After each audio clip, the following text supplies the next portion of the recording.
c'est le matin, bienvenue sur Radio Dumont FR. Rejoignez-nous tous les matins à 8h pour parler de différents lecteurs. Aujourd'hui, nous présenterons un livre qui explore les thèmes de l'exil, de la liberté et de la résilience humaine, à travers un roman graphique à la fois poétique et critique.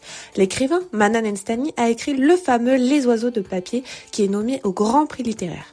Un livre qui nous transporte dans un monde en noir et blanc où l'héros de l'histoire, Jalal, rêve de s'enfuir avec sa bien-aimée Rojane, promise à un autre par son père. Aujourd'hui, nous accueillons Anaïs qui a des idées intéressantes sur le livre et j'ai très envie de connaître ce qu'elle en pense. Alors, bonjour Anaïs, merci d'avoir répondu à cette invitation.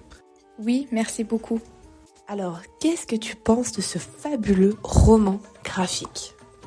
Le livre Les oiseaux de papier m'a beaucoup touchée. D'un point de vue politique, cela nous montre que selon où tu vis ta vie, ne tient qu'à un fil. J'ai beaucoup aimé aussi le côté culturel où l'écrivain a mentionné la plupart du temps, d'une façon directe, que c'est une histoire réelle et c'est la misère du peuple iranien, qui n'ont pas le choix de travailler en risquant leur vie pour de l'argent. Et d'une façon indirecte, dans le milieu du livre, où il indique une légende iranienne en écrivant Kashtashad Barba de Rostom, qui veut littéralement dire la mort de Bar par la main de Rostom. Très bien, merci beaucoup.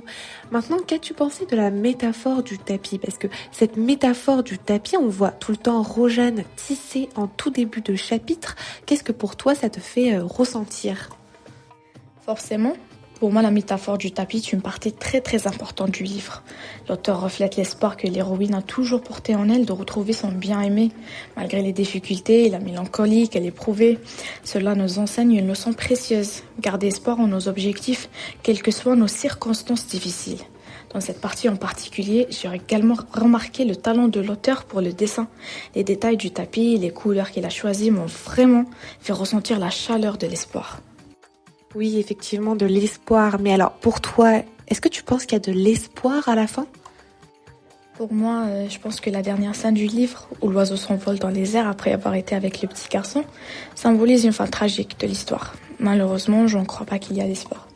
Eh bien, pour moi, c'est intéressant parce que moi, c'est le contraire. J'ai l'impression que cet oiseau permet justement un espoir de fin qui nous laisse imaginer la suite. Est-ce que les secouristes vont sauver l'enfant et Jalal ? Bon, pour moi, c'est un espoir. Exactement. Je pense que c'était l'objectif de l'auteur après tout, nous donner la liberté d'imaginer la suite. Eh bien, merci beaucoup Anaïs d'avoir répondu à nos questions. Merci, ça a été un plaisir. Eh bien, nous nous retrouvons la semaine prochaine pour parler avec un nouveau lecteur du fameux livre de Lilia Hassen, Panorama.